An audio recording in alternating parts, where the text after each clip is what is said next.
Today I met Hani and her family.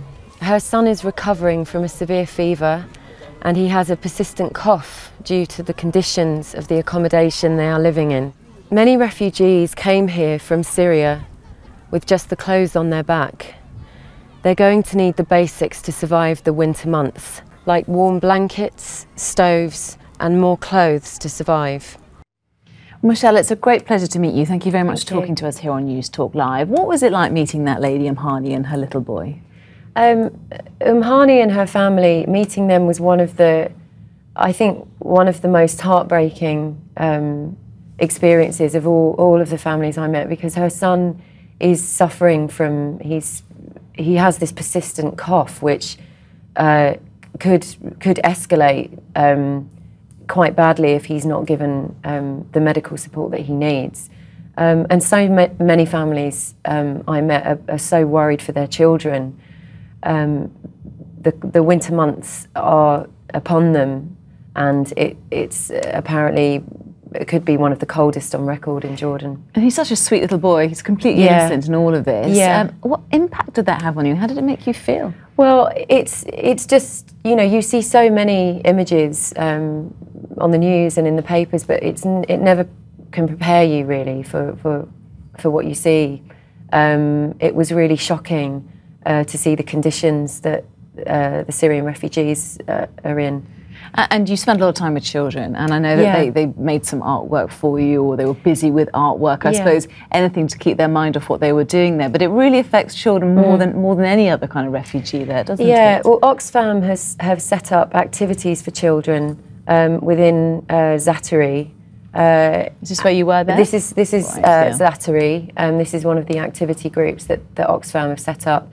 The tile painting is, it's not only a sort of therapy, you know, to keep the children occupied, it's also to teach them about hygiene, because Oxfam have set up washrooms within the camp, and then their tiles are placed in the washrooms, so, you know, their parents and families can see the work that they've done. And so many of them drew beautiful houses, colourful pictures of flowers, you know, memories really of what their life was like in Syria.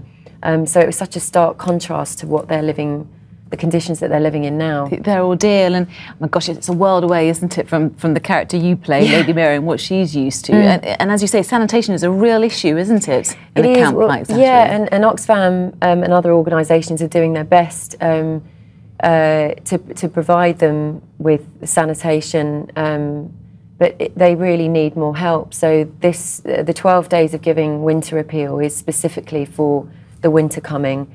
So tell me about these winter packs, because that's what you're involved in. What are they? Yeah, so the money that is raised, that we're hoping to raise, will be matched by DFID, so the government will match it penny for penny, whatever the British public will donate.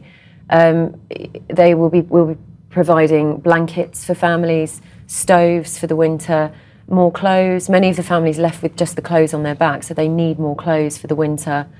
Hygiene kits.